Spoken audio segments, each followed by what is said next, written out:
Shalom Bapak Ibu Saudara yang dikasihi Tuhan, bertemu lagi dengan saya Pendeta Frinatal Purba dalam acara Pesan Pastoral. Tema renungan kita pada hari ini adalah Tuhan tetap memegang kendali. Tuhan tetap memegang kendali. Saya mau mengajak kita membaca Alkitab kita yang saya ambil dari Roma pasal 8 ayat 28 sampai 30. Dikatakan seperti ini. Kita tahu sekarang bahwa Allah turut bekerja dalam segala sesuatu untuk mendatangkan kebaikan bagi mereka yang mengasihi Dia, yaitu bagi mereka yang terpanggil sesuai dengan rencana Allah. Sebab semua orang yang dipilihnya dari semula, mereka juga ditentukannya dari semula untuk menjadi serupa dengan gambaran anaknya, supaya ia, anaknya itu menjadi yang sulung di antara banyak saudara. Dan mereka yang ditentukannya dari semula, mereka itu juga dipanggilnya. Dan mereka yang dipanggilnya, mereka itu juga yang dibenarkannya. Dan mereka yang dibenarkannya, mereka itu juga yang dimuliakannya. Bapak Ibu Saudara yang dikasihi Tuhan, dalam hidup ini tidak semua bisa kita harapkan baik. Sebagai anak Tuhan, tentu kita tidak mencari apa yang enak atau yang baik menurut kita. Sebagai anak Tuhan yang sudah ditebus oleh Tuhan, tujuan kita bukan mencari bagaimana hidup kita nyaman, tetapi bagaimana hidup kita ini berjalan seperti yang Tuhan rencanakan. Kitab Roma yang kita baca tadi dituliskan kepada jemaat yang ada di Roma. Saat itu kondisi di jemaat di Roma bukanlah kondisi yang enak. Mereka hidup di dalam tekanan. Mereka hidup di dalam aniaya. Ketika mereka berkata bahwa mereka percaya Yesus sebagai Tuhan dan Juru Selamat, mereka dianggap memberontak kepada Kaisar.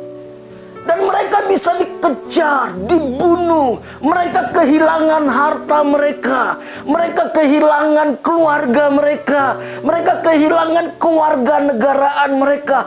Bahkan tidak sedikit, mereka kehilangan nyawa mereka. Ketika mereka mengalami semua tekanan, masalah yang sedang terjadi, seolah-olah Tuhan tidak ada. Seolah-olah Tuhan tidak membela mereka. Pesan ini disampaikan dalam kondisi jemaat yang mengalami tekanan yang begitu beratnya. Walaupun mereka mengalami tekanan aniaya, bukan berarti Tuhan lepas kontrol. Bukan berarti Tuhan melupakan mereka. Bukan berarti Tuhan tidak peduli.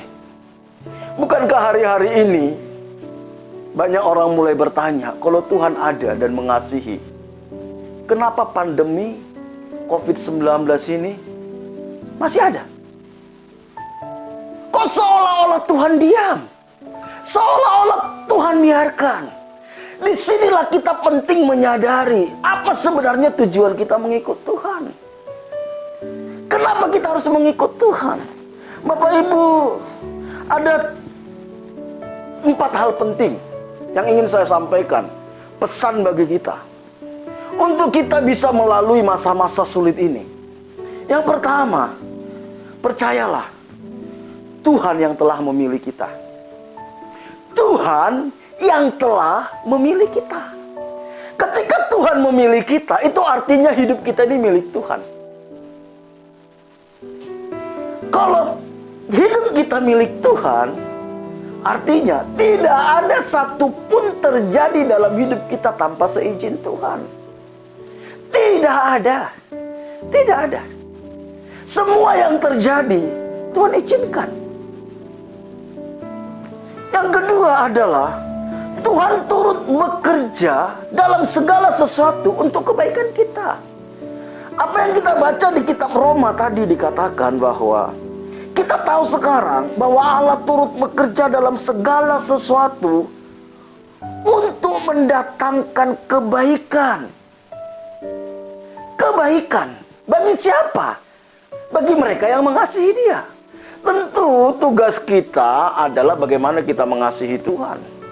Ketika kita menyadari bahwa saya ini dipilih oleh Tuhan, dan kita meresponi panggilan Tuhan, pilihan Tuhan, dengan cara mengasihi Tuhan, maka segala hal yang terjadi dalam hidup kita itu untuk kebaikan kita. Mungkin kita bertanya, kebaikan seperti apa yang saya alami saat ini? Bapak Ibu, kebaikan yang dimaksud di sini bukanlah supaya kita nyaman, bukan. Kebaikan yang dimaksud di sini bukan supaya kita hidup kita enak, bukan. Kebaikan yang dimaksud di sini adalah supaya kita hidup seperti apa yang Tuhan mau. Bukankah hidup kita ini hanya untuk menggenapi rencana Tuhan? Kebaikan yang dimaksud di sini adalah supaya semua rencana Tuhan, semua target Tuhan dalam hidup kita tercapai. Jadi, ini yang terpenting. Apa rencana Tuhan? Apa target Tuhan dalam hidup kita? Tujuan utama Tuhan memanggil kita, tujuan utama Tuhan memilih kita, tujuan utama Tuhan menyelamatkan kita cuma satu. Perhatikan ini baik-baik. Kalau saudara keluar dari tujuan ini, saudara terjebak kepada agama. Dan saya mau kasih tahu, agama tidak pernah bisa menyelamatkan. Tujuan Tuhan menyelamatkan, memilih kita adalah untuk mengembalikan kita kepada rancangan Allah yang semula. Apa rancangan Allah yang semula bagi manusia? Segambar dan serupa dengan Allah. Gambaran Allah itu ada di dalam Kristus. Oleh karena itu, kalau kita mau menemukan apa sih yang terpenting dalam hidup kita, tujuannya cuma satu: membawa kita semakin serupa dengan Kristus. Semua peristiwa yang terjadi dalam hidup kita supaya membawa kita serupa dengan Kristus. Makanya tadi dikatakan seperti ini. Saudara coba perhatikan.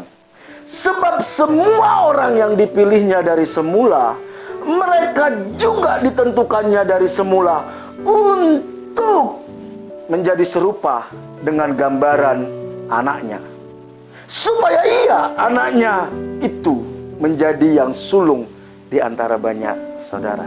Saudara, mari kita fokus di sini. Kalau penderitaan itu bisa membawa saudara semakin serupa dengan Kristus, maka Tuhan akan izinkan penderitaan itu. Kalau kegagalan itu bisa membawa kita semakin serupa dengan Kristus, maka Tuhan akan izinkan kegagalan itu. Kalau memang kekecewaan itu membuat kita semakin serupa dengan Kristus, Tuhan akan izinkan. Kalau sakit penyakit itu Tuhan izinkan, itu bisa membawa kita serupa dengan Kristus, maka Tuhan akan izinkan. Inilah yang Tuhan kasih gambaran kepada jemaat yang ada di Roma.